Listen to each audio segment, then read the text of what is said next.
Hello, my name is Deborah Albright. I'm the owner of the Union Canal House restaurant in Hershey, PA. Welcome. This is the entrance coming in, the dining room entrance. It's very cozy if people would like to sit and wait for a table. It used to be the porch. So let's walk through and I'll give you a tour of the rest of the restaurant. This is absolutely my most favorite room at the Union Canal House restaurant. It is my favorite room because it has a lot of history in here. It has the stained glass windows here, and it has oil painting of our flood in 1972. And then also we have the beautiful fireplace, which guests fight for this table when it gets chilly outside.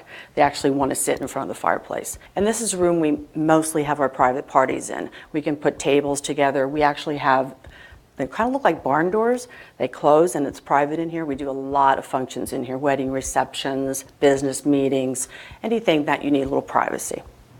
This is the entrance to the bar. In this area, you get a little bit loud and crazy because the bar is over here. Stop over there, have your drink. This can also be set up for a larger party as well. So you come in here. Most people just see the bar entrance. They go up to the bar, get a drink. They're offered, of course, a table if they'd like to sit down. Welcome to our bar. I think it's the best seat in the house. We have a bar that's shaped sort of like a ship. And we just got our new tap system in here a year ago, so we love those taps. It's very comfortable here. Before the flood, it was just a tiny little bar, and then everything had to be redone. So they made it huge. It's a nice sized bar. So we have a lot of people that just love to sit here and chit chat and talk about the day. We're really proud of our sangrias. We have these every summer.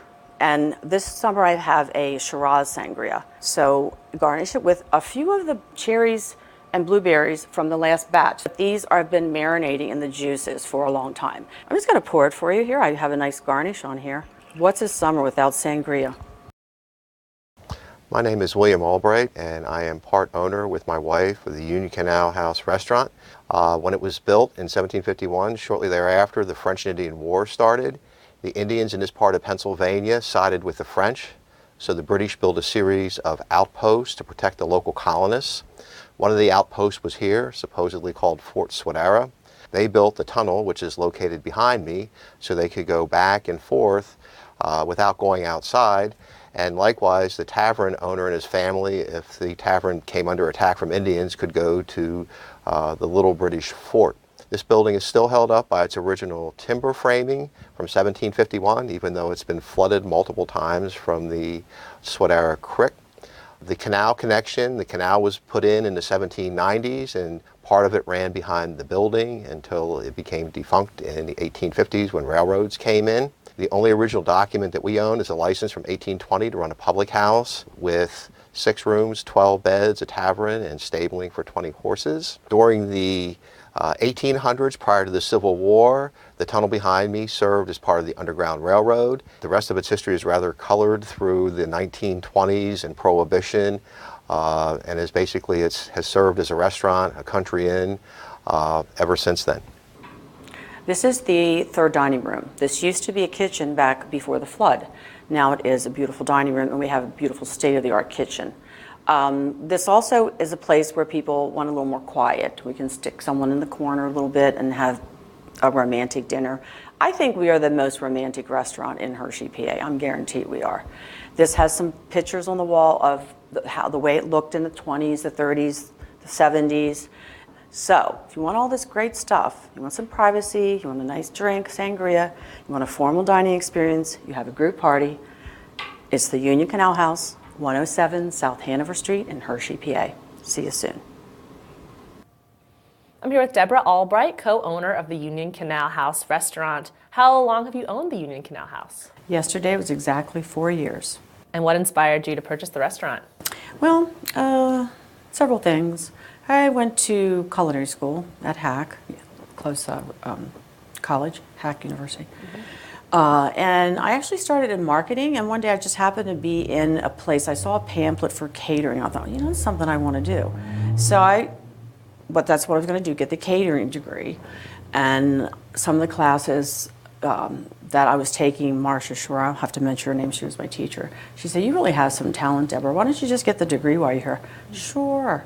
So I jammed it all into like maybe 2 years, less than that actually, because I took summer classes. And then I'm like, our son lives in Florida, and he was moving back here, and I said, you know what, I really would love to have a restaurant. I've got the cooking experience, I've got the, the creativity and all that. I just need a good manager. So our son definitely managed several restaurants in Florida. So came back, we looked at many restaurants. We had the previous owner had a tough time giving it up. I can understand that. So I always loved this place when we moved to Hershey. It was just a place we could not afford. My husband was a resident. So we always came in here for special occasions, and I always loved it. So that's how I got here. You mentioned bringing your son on board. This is sort of like a family-operated business. What's it like working with your family?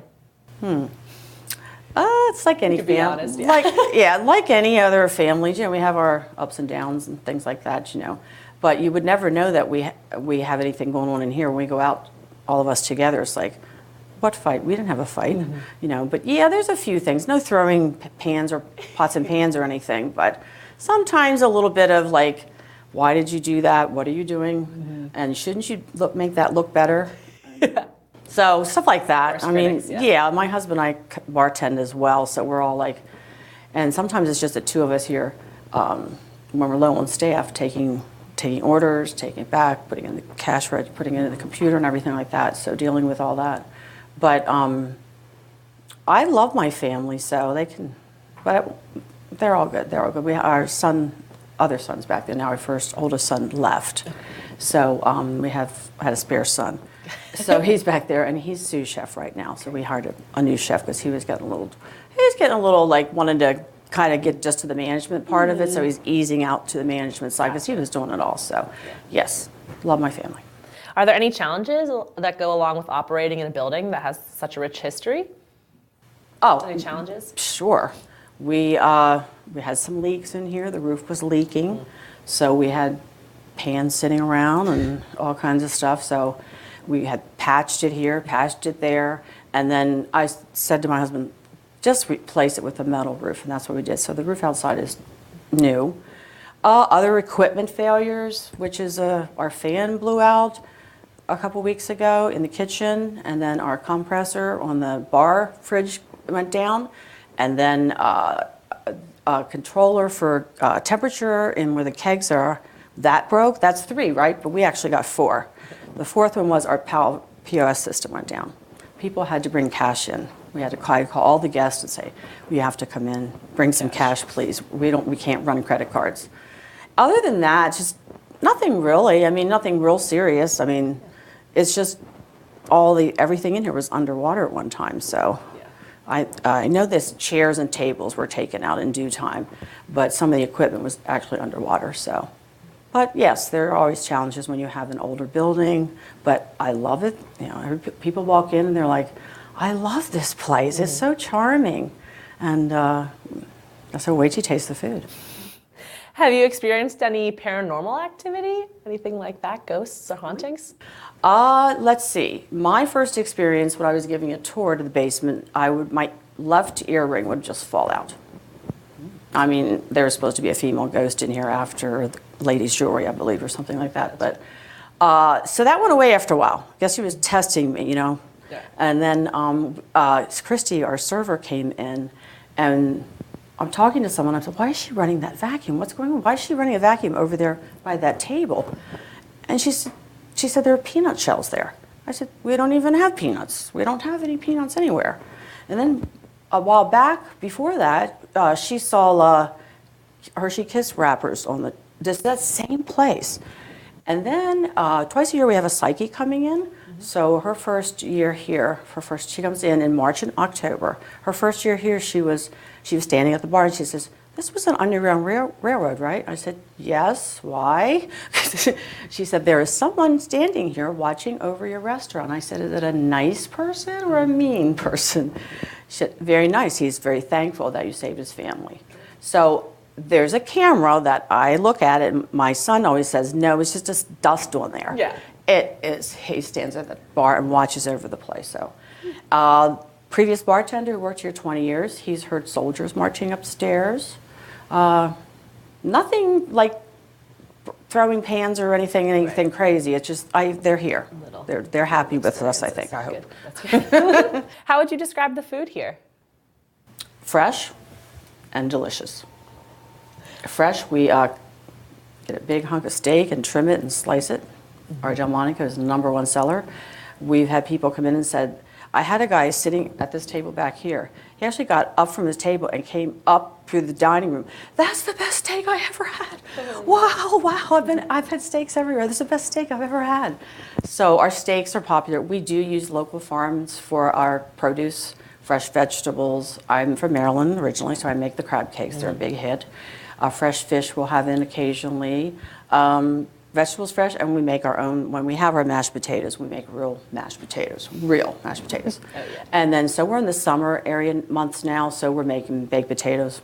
And then we have, we just smoked some ribs, barbecue ribs. They go over. One guy came in on Saturday, and he says, I want a whole, not a half one, the whole thing. Oh, yeah. He just raved about that, raved and raved. And he almost ate them. I had 3 little sections left. So everything is fresh, and I believe in that. I believe if you're going to put something on the table and serve it, you better be fresh.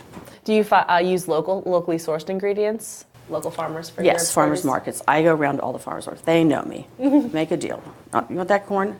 I had one guy who said, let me go out and pick some right out of the farm, right out of the field. So he picked me 3 dozen of corn. How fresh can you get that? Exactly. So yeah, Okay. we use local. Of course you should. Right. How often does your menu change? We change twice. We do a spring-summer menu and a fall-winter. And usually the winter we have more soups and my famous chilies on there. We do more comforting type foods with that, and the white tablecloths go on in December. It's very formal in here. We have a big Christmas tree and it's decorated to the hilt. And then we do a fabulous job for New Year's Eve and Valentine's Day. It's packed, 180 a night at least sometimes, yeah. And then spring we try to lighten it up a little bit. We have a new dish on there. It's Marian's shrimp scampi. It's a dish my mother-in-law favorite, so I wanted to put that on there for her. She passed a few months ago, and it's flying out the door, Everybody's loving it. Our little twist to it is you've got your shrimp, you've got your pasta in a garlic wine sauce, and then we put a little crab cake on top. Oh. It's a big seller. So, and then we bring out our sangria for the summer for drinks. In the fall, we do a apple whiskey sangria, which everybody loves. Yeah, we do try to keep the seasonal things, what's kind of seasonal in the spring, summer, or the fall, to make it feel like you're getting more comfort. And it's cold out. We do a lot of stews. We do an upside down shepherd's pie. That's amazing. Yes, it's amazing. Sounds delightful. So who comes up with these new dishes? Well, when we first bought the place, we had an executive chef. So he had a good many already prepared or in his mind and everything. I basically design the menu, make up the descriptions and all that. So I'm all about food. I'm a foodie. So what's your favorite dish then? I think it's shrimp scallops nola. It's in a Creole sauce, and it's just so, the smell's so delicious, and it's just, I just love it. I don't know. I like the chicken piccata too. I love light dishes, so chicken piccata. You could have more than one favorite. That's fine. Yeah. It's the dessert. I make homemade peanut butter pie. That I've been making that for 4 years. Wow. I can't. People come in and say, "Why are you taking that off?" I said, "Okay, I'll make some more." And then I do seasonal desserts as well. Peaches are coming up. I'll do a peach cobbler, apple crisp in the winter when we get our antique auto in for 2 weeks. I make my famous creamy crab soup. So I do a lot of the cooking, and I do a lot of the designing. I love food, and I love fresh food. So I just we'll be making clam chowder soon, New England clam chowder. So I'm looking forward to that. That's great. Do you have any specials or happy hours, anything like that? We have a Fat Tire Friday, and we have a Shock Top Saturday. The Fat Tire Friday is $4 drafts, and the Shock Top Saturday is $2. And believe me, the $2 for a draft, people go crazy on that. We do some specials. The ribs, the baby back ribs, are not on the menu, so we have them as a special because we get the fresh meat, and then we smoke it, season it, smoke it for almost 12 hours. Wow. Fall off the bone. Delicious. Sounds good. It is. How would you describe the atmosphere here? I've had people kind of tell me, they come and say, I really love this place. It's so charming. It's real, it's old, it has that feel to it that it's a comfortable place, quiet, peaceful. It can be a little loud sometimes at the bar, but basically, yeah, they just like the history of it, and we always talk about our history. We give lots and lots of tours. So, yeah, comfortable, food is good, everything. A lot of compliments really about feeling comfortable here. Good. What's your clientele like? Oh, that's all mixed. That's mixed. Locals, we have some locals in. Like a guy I told you a little while ago sits at the same bar, the same seat at the bar, gets his steak once a week, gets a ramaki and 2 Stellos, his steak, potatoes, and he will not eat dessert though. I cannot get him to eat any desserts. But he comes in, we see him pull in the parking lot, and Alex puts the ramaki in the oven and gets the steak on the grill. It varies. We have people coming in here beautifully dressed. You know, we're kind of rustic, premier rustic / fine dining. So I do get plenty of calls from people who have been here. What's the dress code? I said, as long as you have clothes on, you're good. And everybody cracks up about that. Yeah. So shorts, t-shirts in the summer, and all that type of thing. We do get a lot of tourists, a lot of children coming in. We do have a nice children's menu, and basically. All from all different areas. You know, tourists, we get the locals, we get lots of, I do a lot of wedding rehearsals, so I'm really proud of that because they love it when they get like, oh my God, it's a memorable place. What impression would you like to leave your guests with? The impression I think I would like to leave with my guests would be you can always count on consistency of our food. Fresh, not frozen, fresh vegetables, fresh everything, and you're going to come in here, and we had a guy the other night sitting at the chair over there, and his back was hurting on the one part of the chair. I said, I'll get you a cushion. We cater our guests. They are our guests when they walk in here. Friends, family, and yeah, I want them to leave with a positive, that food was really good. Deborah was so nice, the tour was great, and the drinks were good, and they'll be back. They always say, we'll be back. Thank you so much for your time, Deborah. You're welcome. Okay, my name is Jeremy. I'm the executive chef here at Union Canal House. Today I'll be making for you a blackened Delmonico, one of our favorites, and also a shrimp scampi that's new on the menu. So here we go. So for now, I have our secret seasoning, which I cannot tell you, but we have a very nice Delmonico here. I'm going to put that in.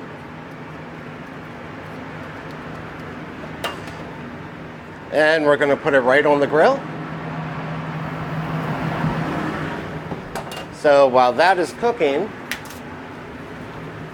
I'm going to get ready a shrimp scampi.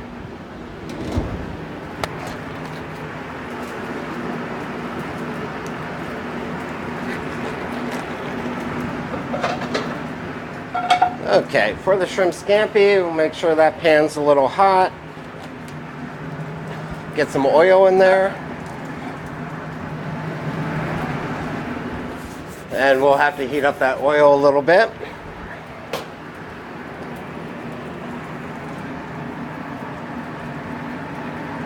And we'll put the shrimp right in.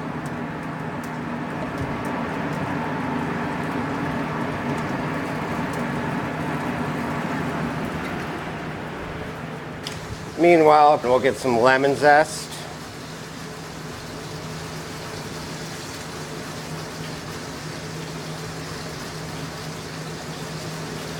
And we'll just throw that right in there.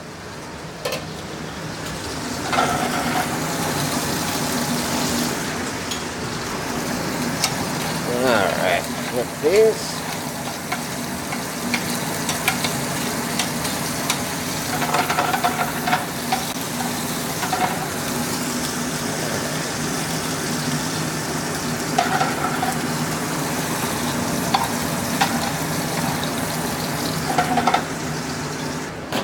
All right, next we're going to take a little bit of butter, throw that in there.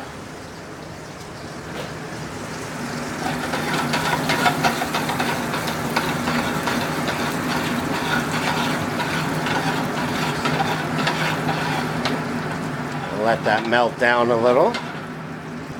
All right, next is the that mixture of garlic, parsley, and lemon.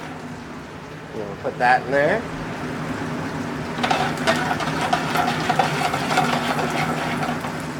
And then a little bit of white wine. We'll let that simmer.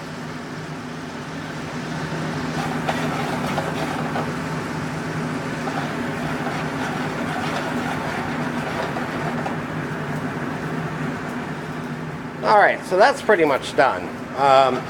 So next we can just go right to our Delmonico over here. We want to flip that. And we'll let that cook for about like 2 minutes each side.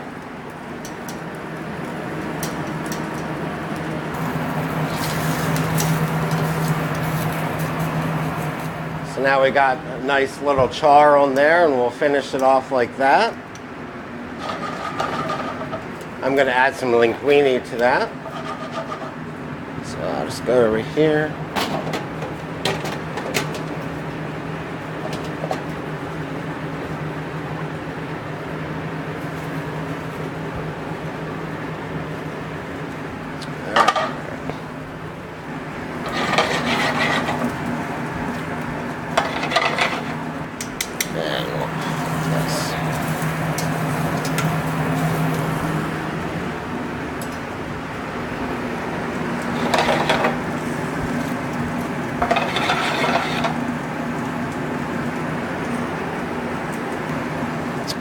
All right, scampi's going to be ready.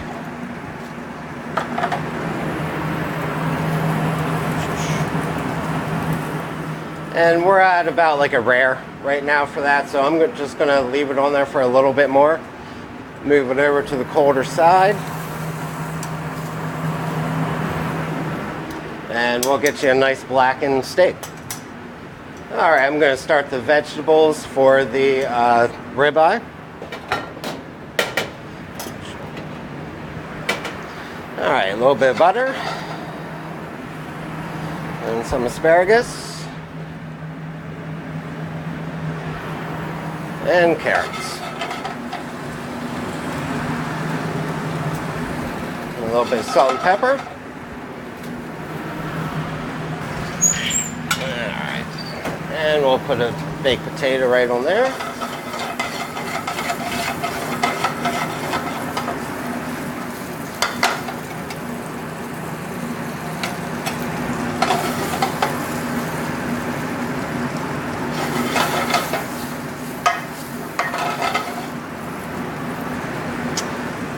Okay, and I can start plating up.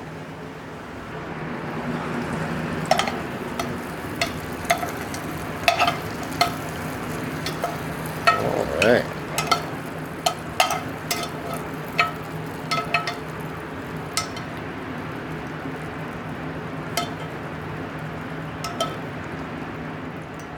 All right, blackened Delmonico, the side of our choice veg. And a baked potato. So there's that.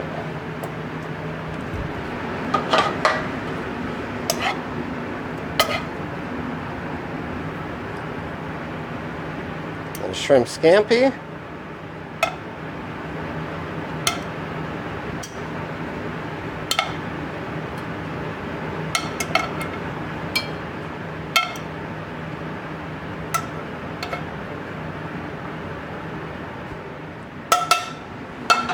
All right, there's that. And it comes with a crab cake on top. There you go.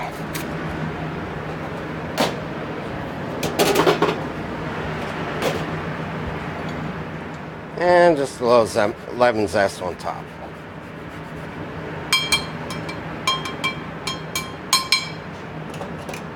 A little bit of parsley.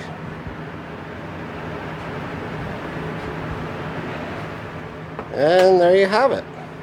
And that's our Delmonico, and then that's going to be our shrimp scampi.